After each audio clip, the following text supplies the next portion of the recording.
started. All right. Yay. So hi, everyone. I'm Lauren. In case you don't know me, I'm Lauren Kelly. I'm a registered dietitian, holistic nutritionist, and the head of nutrition at Sound. And I'm so excited to introduce you to Anna today. Anna Brown is a functional registered dietitian, integrative nutrition health coach, ReWilding expert, and a mom living in New York City. So she's going to be presenting to us today on a super important, interesting topic, and I'm going to let her take it from here. At the end, we are going to do a Q&A session. So on the bottom right-hand side of your screen, you'll see a little Q&A box. Please feel free to pop those in throughout the presentation or after, and then when she's done presenting, then I will ask her those questions. So thank you and welcome. Thank you. I'm so excited to be here. And thanks for everyone who's joining live or catching the replay. I'm going to go ahead and share my screen and dive in because we actually have a lot of information to get into, and I want to make sure we leave time at the end for questions. So I'm going to share my screen and I'll do part of the rest of my intro once I present. All right. Good old Canva. It's like, who uses PowerPoint anymore, right? All right. So you can see here, all good. Okay, perfect. So yeah, thank you for that intro. We are going to talk about chronobiology, and very curious to see if any of you have actually heard of this term before. We're going to dive really, we're going to skim the surface, but I'm going to definitely tell you what it is and how you can use it to really harness that power of your biological rhythms for vibrant energy, for an improved metabolism, for better mood, and a lot more, as you will find out. So just a quick summary about me. As Lauren mentioned, I'm a functional registered dietitian. I'm also a health coach and ReWilding lover or expert. They kind of go hand in hand. I am born and raised in Colorado. However, I moved to New York 11 years ago after college. So Colorado is sort of where I get my nature loving roots from. However, I am based in the city. So as you hear me talk about ReWilding, I really talk about easy ways to reconnect with nature and reconnect with your biological rhythms living in an urban city. If you're into human design or astrology, I included all of my signs here. In terms of my being a dietitian, it's actually my second career. I worked in PR for 8 years before I had a Saturn return, went back to school for nutrition. I'm so glad I did. It's clearly my soul's calling and what I'm here to be doing. So I now have an undergraduate degree in psychology and then my master's in clinical nutrition from NYU. And I started my private practice, Nutrition Squeezed. It's a virtual practice. I see clients one-on-one and I have group coaching programs as well. Started that in 2018. And yeah, I'm ReWilding in Brooklyn with my husband, our daughter, and our crazy rescue dog. So let's dive in. I want to kind of set the stage a little bit before we dive into chronobiology. I want to talk about our when and why it's way off. This is a quote from Michael Bruce, and he wrote The Power of When, which is an incredible book. If you haven't read it, definitely recommend it. It's this concept that it literally took 125 years. That's about how long ago Thomas Edison invented the light bulb.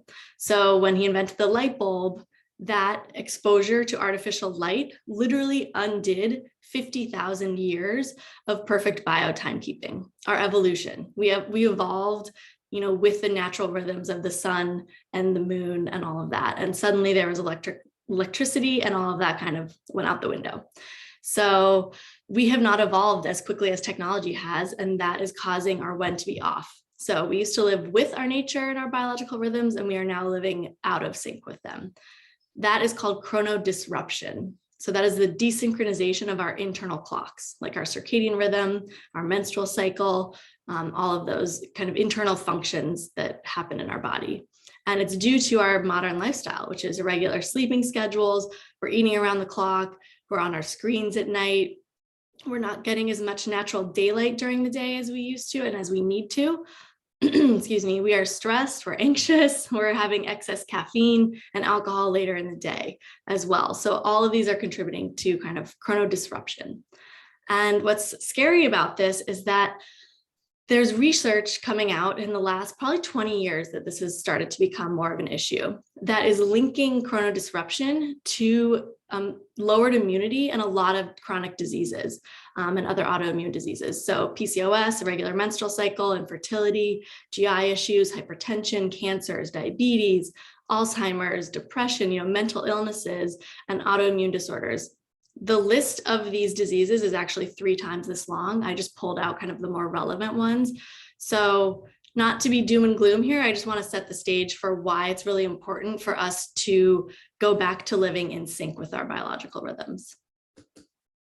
So the solution that I haven't come up with ReWilding, but it's a solution that I think it goes hand in hand with how to do this is ReWilding. And ReWilding is actually a term that I believe it was coined in 1998, and it's actually meant for environmental conservation. And it really means returning the land to the animals and the animals to the land. It's very big in Australia right now. Actually, people are kind of going out and, trying to rewild land and rewild animals and rewild themselves as well. So what I've done is taken this into more of the humans living in an urban area, because that is the majority of humans right now. By 2050, the UN predicts that more than, I think it's like 75% of humans are going to live in urban environments. So we have domesticated ourselves, and we need to just remember how to rewild ourselves a little bit in our day-to-day lives. And the best way to do that is to live in sync with our chronobiology, which we're going to learn about on the next slide, and reconnect with nature. So living with those rhythms and with our nature helps us to reverse all of those diseases that we saw on the first slide. So it's going to improve our metabolism, it's going to balance our hormones, it's going to make our immune system stronger, increase our energy and our productivity and our focus at work, and really just improve overall health and well-being. So, I'm not sure if Dave Asprey is really onto this yet, but I think that chronobiology is the real biohacking. We don't need all those gadgets. We actually need to get back to our nature, and that's how we kind of hack our biology. Okay, so let's dive into chronobiology and what it is. It is the study of biological rhythms. So these are the main biological rhythms that affect humans. We have diurnal, which is, day and night. So humans are active and awake during the day. Rodents are active and awake during night. So we have different diurnal rhythms. Ultradian is less than 24 hours. An example of this is our focus. We actually cannot focus on a task for longer than about 90 minutes before, our brain literally gets fatigued and needs a break. Circadian is the one you've probably most heard of commonly. That's the 24-hour cycle of the day of the sun. We have infradian, which is more than 24 hours. And the more famous one of that is the menstrual cycle, or the, pregnancy, the human gestational cycle. That's 9 months. So those are longer than 24 hours, but shorter than a year, because circannual is yearly or seasonal. So that's, spring, summer, fall, winter, and a year. So those are the main rhythms. Chrononutrition comes into play because it's the intersection of how diet should fit into those biological rhythms. So meal timing, we're going to talk a lot about that, but meal timing, what they've found, is actually incredibly important. When we eat is just as important, if not more important, than what we're eating or how much we're eating. This is as long as you have a good relationship with food and you're eating ample calories throughout the day. This is not intermittent fasting to lose those 20 pounds from the holidays. This is, you have a good relationship with food and you just want to optimize your health. So just keep that in mind. So I'm going to walk you through the 4 C's of chronobiology. That's chronotypes, circadian rhythm, cycle syncing, and circannual seasons. And all of these in and of themselves could be an entire hour-long masterclass. So please just keep in mind, I'm really trying to skim the surface here. And, I share a lot of resources that for free on my Instagram that I'm happy, answer any questions that you have. So chronotypes, if you Google the power of when, you can actually take a quiz to learn your chronotype. The chronotype is a natural inclination of our body to want to sleep up and sleep and wake up at a certain time of day. And it's actually genetic. It's based on the length of our period 3 gene, PR3 gene, and it's set in stone by the age of 20. So like kids go through all different chronotypes as they age, adolescents, like teenagers, they're always up really late at night. But then usually by the time you're 20, that's kind of your chronotype. So Michael Bruce, he has broken chronotypes up into 4 categories, which I really like because I think it's more inclusive versus just I'm a night owl or I'm a morning bird. He actually gives you more options. And so you can take the quiz or just read these descriptions here and kind of figure out which chronotype you more associate with. And then what we're going to do is I'm going to show you how chronotypes are related to circadian rhythm. But what you really need to do is take your chronotype and then kind of sync your circadian rhythm to your chronotype. You cannot change your chronotype, but you can change your circadian rhythm. Okay, so that was the first C. The second C now is circadian rhythm. This is that roughly 24-hour cycle that coincides with the sun. It's actually a little bit less than 24 hours, and the days are actually getting infinitesimally smaller. Over the next hundreds of thousands of years, they're going to be getting shorter and shorter. So it's not exactly 24 hours. And our circadian rhythm is an internal process. It's housed in our suprachiasmatic nucleus, which is a region in our brain that is the size of a rice of grain. And it is deep inside our brain, so it's not exposed to any light or any temperature or anything. So what it does is it needs to depend on our eyes and our, all of our senses to know what time it is so that it can sync itself up.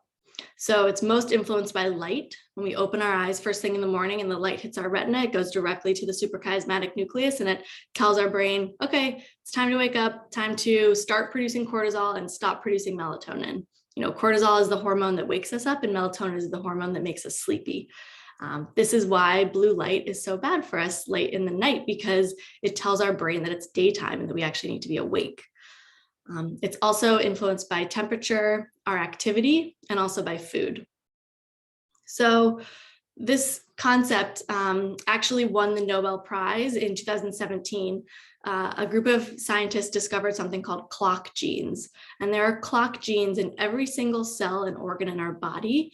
And what those clock genes showed is that all of those cells and organs and systems have a function, and they change the function, they turn on or turn off depending on the time of day and depending on your unique chronotype. So digestion and metabolism, those are not active all day and all night. They're more active just during the day. Sleeping and waking, we're not always feeling awake or always feeling tired. Like, those have a rhythm. Our blood pressure has a rhythm. It usually peaks around 7 p.m. That's why if you take blood pressure medication, they usually recommend to take it around that time. Hormone production is cyclical like this, and then cellular repair as well. So we're really not supposed to be doing all the things that we're doing at all hours of the day. This is why, unfortunately, you do see a lot of negative health outcomes with shift workers, because our bodies are not meant to be working overnight. And, there's definitely things that shift workers can do to help alleviate that, but it's been a big area of research in the last 20 years in terms of chronobiology. So the whole point of this is to sync your diet, your exercise, your work, and your lifestyle to your specific chronotype and your 24-hour circadian rhythm. So I'll give you some examples of how to sync with your chronotype and your circadian rhythm. And now these schedules are not, don't take these as like the end all be all. Take these with a grain of salt, see what works with your schedule if you're interested in doing this. But these are, so the lion chronotype is the one that likes to, like the early bird, wants to wake up earlier. So they tend to be more productive and able to get into that deep work flow state earlier in the day. So like 8 to noon. You want to have lunch around noon, then maybe some creative time when your brain is not as sharp and as productive, but you're just a little more flowy, then exercise, dinner, sleep, and so forth. So this is for each of the chronotypes. You can take a screenshot, take a picture of this if you want. Some of this is pulled from Michael Bruce's book, The Power of One, as well as a few other resources that I kind of combined all together. And, again, this isn't meant to be like a rule. I don't believe in rules, but it's just this idea that your body genetically wants to wake up at a certain time of day. Its hormones are functioning at a certain time of day, allowing you to better metabolize and digest your food, making your exercise more efficient, making your brain more focused and your productivity more increased.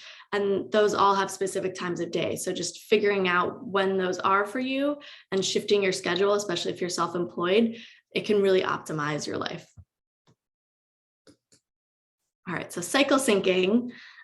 This one's for the menstruators. Apologies for the non-menstruators. You can just zone out at this point, unless you have a menstruator in your life, and then you'll really impress them if you know exactly where they are in their cycle and how they're acting. So cycle syncing is the concept of tapping into our infradian rhythm. Remember, that's the rhythm that is longer than 24 hours. So you adapt your diet, your exercise, your social life, your work, and your lifestyle to the phases of where you are in your menstrual cycle. Again, this only works for menstruators. If you're on hormonal birth control, your body does not experience the larger shifts in hormones, so you wouldn't benefit from this so much.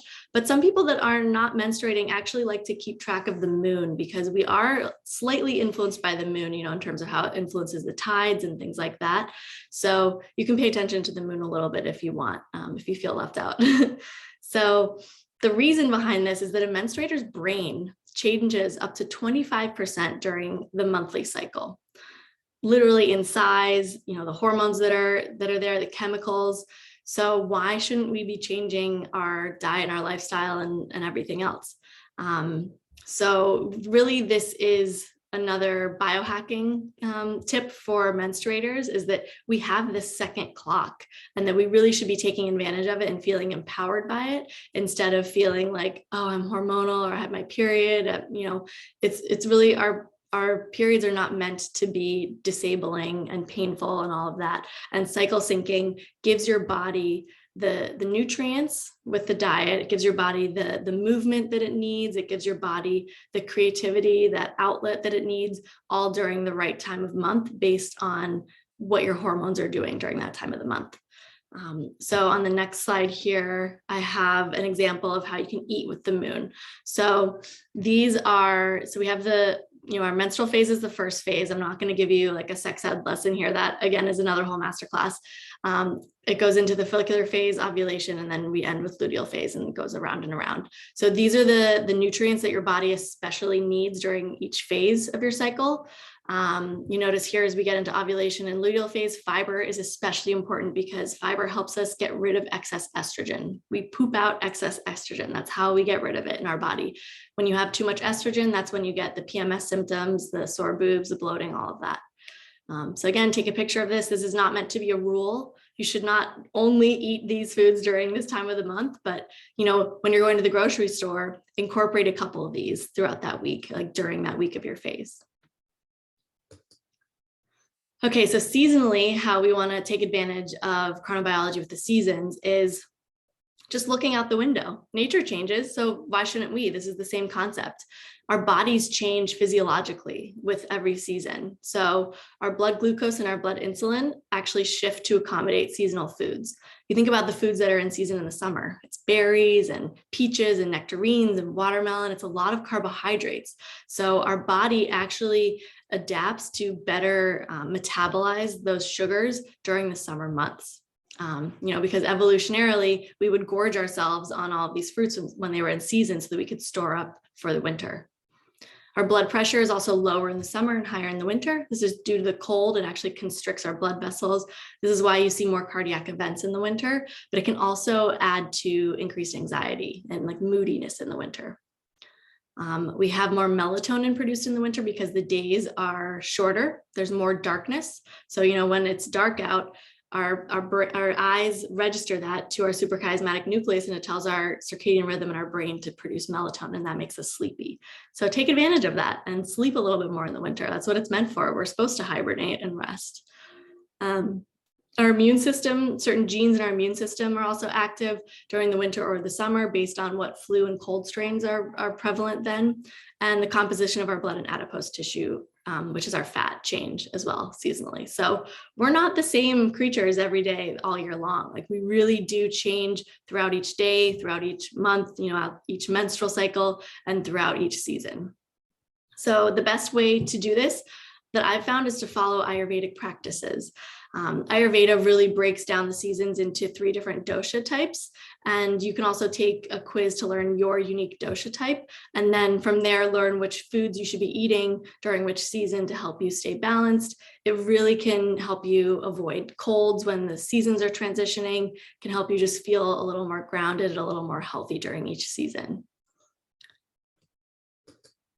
All right, so this is just a fun little graphic snapshot that I had way too much fun making, but this is an easy way that you can incorporate all of these and rewild your life, kind of living wherever you're living. So this helps you kind of take advantage of the health benefits of nature, which I didn't go in depth in this. I wish we had more time, but talking about the health benefits of nature in terms of lowering our stress and improving our mood and our energy and all of that. But you can take advantage of that by burning candles made with essential oils or diffusing essential oils. Hinoki cypress has been shown to decrease cortisol and blood pressure just when you smell it. There's an antimicrobial particle in it that's in pine trees. It's called a phytoncide, and it actually lowers our stress. Listening to birdsong and soundscapes can do the same thing. Eating seasonally, we just talked through. Bringing nature inside, houseplants and pets, those are all shown to reduce stress and improve creativity and mood. We really talked through living in tune with your biological rhythms today. Grounding, this is where you walk on the ground barefoot. It helps correct an electron deficiency syndrome that we're currently experiencing because we all wear rubber-soled shoes and we live in tall buildings and we sleep in beds off of the floor. So we're no longer physically connected to the earth anymore, and it actually can cause this imbalance of electrons. And then just going outside as much as possible during the day and getting bright light first thing in the morning. That's really what helps our circadian rhythm snap on for the day and say, okay, it's time to be awake. And that's going to improve your sleep later that night. It's going to improve your energy during the day, and it's going to improve your mood and all of those other functions that we talked through. And that is the summary. I was trying not to go too far over. That was so amazing. Oh my God. I feel like I learned so much and I took so many pictures so I can go back and remember all this. This was amazing. Thank you so much, Anna. I appreciate this. Yeah. And this is where you can find me. I'm always open to answer questions via email, DMs, whatever you want. I love talking about this. This is my favorite thing to talk about. So you can tell that you're so passionate about it. Thank you. Yeah. Do you want me to stop sharing? Yeah, let's stop sharing if you don't mind. Great. We're back. Yay. Thank you again so much. Oh my gosh, I'm like so excited about all these things. It looks like we have a question. I also have a couple myself. To start off, the first question, living in the city. Oh, and again, if anybody has questions, just that bottom right hand, there's a Q&A section. And if you can't find that, just throw it into the chat.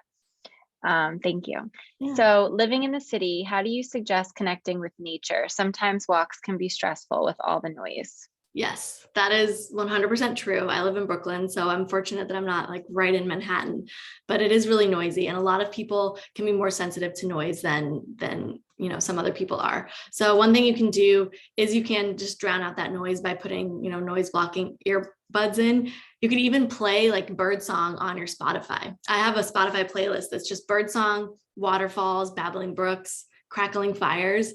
And sometimes I'll just listen to that when I'm working or when I'm walking, because it does help to drown out the sounds of the city. There's also, I'm just pulling up the question again so I can think. Yeah, so some other ways to reconnect with nature, I talked about, one thing is when you do go for walks, try to walk under trees. They've actually done studies that it's much more calming and relaxing if we're walking under trees as opposed to just like an open field. There's something about the trees that soft fascination. It helps our brain relax a little bit. It helps lower, our nervous system a little bit. Other things I mentioned included, that Hinoki cypress, diffusing that in your house. That's another way to do it. Just surrounding yourself with plants. Yeah, kind of everything that I shared on that last slide. Like those are all very easy to apply to living in a city. I love it. Thank you. It's a great answer.